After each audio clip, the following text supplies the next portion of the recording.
அனைவருக்கும் வணக்கம் நண்பர்களே. நாம் இன்னைக்கு இந்த வீடியோ பதிவின் மூலமாக என்ன தெரிஞ்சுக்க போகிறோம் அப்படின்னா, விருச்சிக ராசிக்காரர்களுக்கு பிறக்கின்ற தமிழ் புத்தாண்டானது எப்படி அமைய போகிறது, என்ன என்ன பலன்கள் அவருடைய வாழ்க்கையில் நிகழப் போகிறது, மேலும் தொழில் மற்றும் வேலை எப்படி அமைய போகிறது, அவங்களுடைய குடும்பம் எப்படி இருக்க போகிறது, அதை பற்றின முழுமையான தகவலை இந்த வீடியோ பதிவின் மூலமாக முழுவதுமாக தெரிஞ்சுக்கலாம். ஸோ இந்த வீடியோ பதிவை நீங்கள் ஸ்கிப் பண்ணாமல் பாருங்கள். மேலும் விருச்சிக ராசிக்காரங்க செவ்வாயை அதிபதியாக கொண்டவங்க. விருச்சிக ராசியில் பிறந்த நீங்கள் ரப்பர் மரங்களுக்கு ரணங்கள் ஒன்றும் புதிதல்ல என்பது போல எத்தனை கஷ்டங்கள் வந்தாலும் உங்களை நீங்களே தேற்றிக்கொள்வீங்க. எதையும் விடாப்பிடியாக பிடித்து கொண்டிருப்பீங்க. பதுங்கி பின்பு பாயும் புலியை போன்றவங்க தான் நீங்கள். பூமி காரகரான செவ்வாய் உங்களின் ராசி அதிபதியாக வராரு. எனவே சிறிய அளவில் அது உங்களுடைய பெயரில் சொத்து எப்போதும் இருக்குங்க. சிலருக்கு இரும்பு சத்து குறைபாடும் இருக்கும். உங்கள் ராசிக்கு ருண ரோக சத்ரு ஸ்தானமான 6ஆம் இடத்துக்கு அதிபதியும் செவ்வாய் என்பதால் பலருக்கு இரத்த அழுத்தமும் முடிவுதிதல் போன்ற பிரச்சனைகளும் ஏற்படலாம். உங்களை பொறுத்தவரை உங்களுடைய பேச்சே உங்களுக்கு எதிரி. அப்படியாப்பட்ட உங்களுக்கு வருகின்ற புத்தாண்டு எப்படி அமைய போகிறது என்று தொடர்ந்து இந்த பதிவின் மூலமாக தெரிஞ்சுக்கலாம். ஸோ இந்த வீடியோ பதிவை நீங்கள் ஸ்கிப் பண்ணாமல் லைக் பண்ணிவிட்டு பாருங்கள். மேலும் இந்த வீடியோ பதிவை நீங்கள் லைக் பண்ணுங்கள், ஷேர் பண்ணுங்கள், கமெண்ட் பண்ணுங்கள். மறக்காமல் எங்களுடைய சேனலை சப்ஸ்கிரைப் பண்ணுங்கள். கூட இருக்க பெல் பட்டனையும் மறக்காமல் கிளிக் பண்ணுங்கள். இப்போ வாங்க வீடியோக்குள்ளே போகலாம். வீடியோக்குள்ளே போகிறதுக்கு முன்னாடி விருச்சிக ராசிக்காரர்களுக்கு அவர்களுக்கு குலதெய்வமான இஷ்ட தெய்வத்தை வழிபாடு செஞ்சு வந்தால் கண்டிப்பாக அவர்களுடைய வாழ்க்கையில் நல்லதே நடக்கும். ஸ்ரீ வாராகியம்மன் ஜோதிட நிலையம். ஸ்ரீ வாராகியம்மன் ஜோதிட நிலையத்தில் குடும்பத்தில் நடக்கக்கூடிய அனைத்து விதமான பிரச்சனைகளுக்கும் உடனடி சொல்யூஷன் தரப்படுதுங்க. மேலும் இவர்களிடம் பெரிய பெரிய நடிகர்கள் கூட ஜாதகம் பார்த்து நல்ல பலன் பெற்றிருக்காங்க. குறிப்பாக இவர்களிடம் மாமியார் மற்றும் மருமகள் பிரச்சனை, செவ்வாய் தோஷத்தினால் பிரச்சனை, பண பிரச்சனைகள், மாய மந்திரம், மன அழுத்தம், தொழில் ரீதியான பிரச்சனை, வியாபார பிரச்சனை போன்ற அனைத்து விதமான பிரச்சனைகளுக்கும் இவர்களிடம் உடனடி தீர்வு கிடைக்கப்படுது. உங்களுக்கும் இது போன்ற பிரச்சனைகள் ஏதாவது இருந்தால் மறக்காமல் ஸ்க்ரீனில் தெரிகிற வாட்ஸ்அப் நம்பருக்கு தொடர்பு கொண்டு நீங்களும் பயன்பெற்றுக்கோங்க. விருச்சிக ராசிக்கார நேயர்களே, பிறக்கின்ற குரோதி தமிழ் புத்தாண்டானது விருச்சிக ராசிக்காரர்களுக்கு கோடீஸ்வர யோகம் ஏற்பட போகுது. அந்த யோகம் எப்படி ஏற்பட போகுது அப்படின்னு தொடர்ந்து இந்த பதிவு மூலமாக தெரிஞ்சுக்கலாம். நிகழும் மங்களகரமான குரோதி தமிழ் புத்தாண்டு ஏப்ரல் மாதம் 14ஆம் தேதி பிறக்க போகுதுங்க. சித்திரை மாதத்தில் குரு பகவான் மேச ராசியில் இருந்து ரிஷப ராசிக்கு இடப்பெயர்ச்சி அடைய போகிறாரு. சனி பகவான் கும்ப ராசியில் பயணம் செய்ய போகிறாருங்க. குரோதி ஆண்டில் கிரகங்களின் மாற்றங்களால் விருச்சிக ராசியில் பிறந்தவர்களுக்கு என்ன பலன் கிடைக்க போகுது என்று தொடர்ந்து இந்த பதிவு மூலமாக தெரிஞ்சுக்கலாம். அதில் முதலாவதாக இந்த குரோதி ஆண்டில் விருச்சிக ராசிக்கு மே 1ஆம் தேதி சித்திரை மாதம் 18ஆம் நாள் குரு பகவான் மேச ராசியில் இருந்து ரிஷப ராசிக்கு 12 ஆண்டுகளுக்கு பிறகு சென்று அமரப்போகிறாருங்க. விருச்சிக ராசிக்காரர்களுக்கு காலத்திரஸ்தான குரு குரோதி ஆண்டில் குருவின் பார்வை உங்கள் ராசியின் மீது விழுதுங்க. லாபஸ்தானம், தைரிய ஸ்தானங்களின் மீது குருவின் பார்வையும் விழப்போகுது. இதனால குரு பெயர்ச்சி எப்படி அமைய போகுது அப்படின்னு பார்த்தீங்கன்னா, குரு பகவான் உங்கள் ராசிக்கு 7ஆம் பாவமான திருமணம், கூட்டு தொழில், வாழ்க்கை துணை, வெளிநாட்டு வாழ்க்கை, காதல் ஆகிய காரகங்களை குறிப்பிடும் ஸ்தானத்தில் பயணம் செய்ய போவதால் வேலை தொழிலில் முன்னேற்றம் உண்டாக போகுது. பொருளாதார நிலையில இருந்த முட்டுக்கட்டைகள் அனைத்தும் உங்களுக்கு அகல போகுதுங்க. வரவேண்டிய பாக்கிகள் வரும் கடன்கள் அனைத்துமே அடைபட போகுது. மேலும் உங்களுக்கு இந்த புத்தாண்டுல குரு பார்வையானது எப்படி இருக்க போகுதுன்னு பார்க்கலாங்க. குரு 7ஆம் வீட்டில் அமர்ந்து உங்கள் ராசியை பார்க்கிறாரு. உங்களுடைய நீண்ட நாள் கனவுகளும் நனவாக போகும் நேரம் வந்து விட்டதுங்க. அதற்கான பொன்னான நேரம் என்றே இந்த நேரத்தை சொல்லலாம். குரு தன்னுடைய 5ஆம் பார்வையாளர் லாபஸ்தானத்தை பார்வையிடுவதால குடும்பத்தில் ஏற்பட்டுள்ள குழப்பங்கள் அனைத்துமே தீர்ந்துவிடும். வெளிநாடு தொடர்புடைய வேலைகள் அமையும் போகுது. சம்பாதிக்கும் பணம், சொத்து, வசதி வாய்ப்பும் பெருக போகுதுங்க. குரு 7ஆம் வீட்டில் அமர்ந்தாலும் உங்களுக்கு கேந்திராதிபதி தோஷத்தை கொடுக்க மாட்டார். சுபகாரியம், திருமணம், கூட்டு தொழில் போன்ற நன்மைகளை உங்களுக்கு செய்ய போறாருங்க. முயற்சி ஸ்தானத்தை குரு பார்ப்பதால பொருளாதார நிலையில இருந்த முட்டுக்கட்டைகள் அனைத்தும் உங்களுக்கு அகல போகுது. நீண்ட நாட்களாக வரவேண்டிய பாக்கிகள் வரும், கடன்களும் அடைபட போகுது. வருமானத்தால சேமிப்பும் உங்களுக்கு உயர்ந்தே காணப்படும். மேலும் அர்த்தாஷ்டம சனி உங்களுக்கு எப்படி அமைய போகுது அப்படின்னு பார்த்தீங்கன்னா, உங்கள் ராசிக்கு 3 மற்றும் 4ஆம் வீட்டிற்கு அதிபதியான சனி பகவான் 4ஆம் வீட்டில் ஆட்சி பெற்று பயணம் செய்வதால சசமகா யோகம் கைகூடி வரப்போகுதுங்க.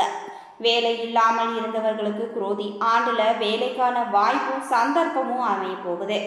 சுகஸ்தானத்துல பயணம் செய்யும் சனி பகவான் உங்கள் ராசியை 10ஆம் பார்வையாக பார்க்கிறாரு. 3ஆம் பார்வையாக உங்கள் ராசிக்கு 6ஆம் வீடான ருண ரோக சத்ருஸ்தானத்தை பார்க்கிறாருங்க. 7ஆம் பார்வையால உங்களின் தொழில் ஸ்தானத்தையும் பார்வையிடுறாரு. அடுத்து வெளிநாடு யோகம் எப்படி இருக்குதுன்னு பார்க்கலாங்க. வேலை காரணமாக சிலருக்கு இடமாற்றமும் கிடைக்க போகுது. வெளியூர் வெளிநாடு செல்ல வேண்டி நீங்க இருக்கலாம். அதற்கு நீங்க தயாராக இருக்க வேண்டும். பதவி உயர்வு நீண்ட இழுபறிக்கு பின்னர் உங்களுக்கு கிடைக்க போகுதுங்க. வெளிநாடு செல்லும் யோகத்தை சனி பகவான் உங்களுக்கு தரப்போகிறாருங்க. இதுவரை இருந்து வந்த தேவையற்ற அலைச்சல்கள் குறைந்து ஒரு இடத்தில் நிலையாக இருக்க வாய்ப்பு உங்களுக்கு அமைய போகுதுங்க. இடம் வாங்குவதற்கு, வீடு வாங்குவதற்கு, வண்டி வாகனம் வாங்குவதற்கு வாய்ப்புகள் உங்களுக்கு தானாகவே தேடி வரப்போகுது.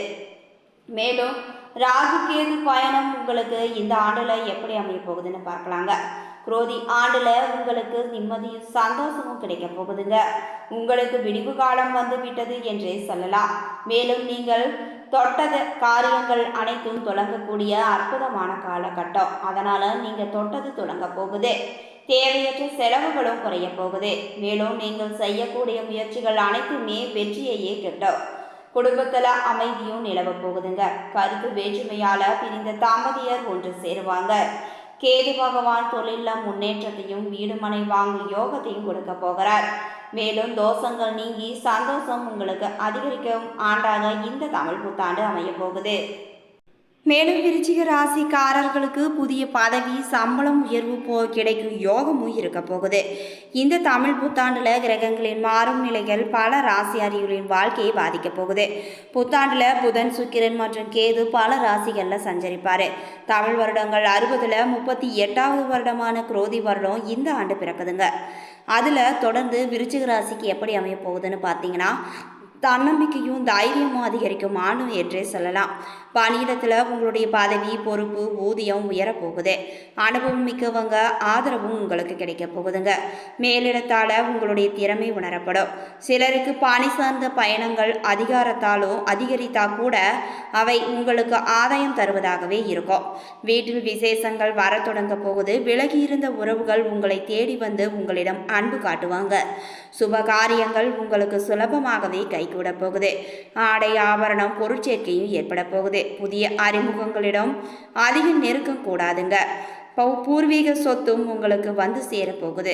செய்யும் தொழில வளர்ச்சி தொடர்ச்சியாகவே இருக்கும். அயல்நாட்டு வர்த்தக ஒப்பந்தங்களை நீங்கள் பத்திரமாக வைத்து கொள்ள வேண்டும். கனரக தொழிலில் இருப்பவர்களுக்கு கவனச்சிதறல் ஏற்படலாம். எனவே நீங்கள் எச்சரிக்கையுடன் இருக்க வேண்டும். அரசியல், அரசு துறை சார்ந்தவர்களுக்கு ஏற்றமும் மாற்றமும் ஏற்பட போகுது. சிலருக்கு திடீர் பதவி, பொறுப்பு வந்து சேரக்கூடிய புத்தாண்டாக இந்த ஆண்டு அமைய போகுது. முகஸ்துதி நபர்களை உடனே நீங்கள் உதற வேண்டுங்க. கலைஞர்கள், படைப்பாளிகளுக்கு வாய்ப்புகளுக்கு பஞ்சம் இருக்காதுங்க. உடன் இருக்கும் யாரையும் நீங்கள் உதாசீனப்படுத்தக்கூடாது. மாணவர்கள் பொறுப்பு உணர்வுடன் படிப்பது தான் நல்லது. ஆசிரியர்கள் வழிகாட்டலை நீங்கள் அலட்சியப்படுத்தக்கூடாதுங்க.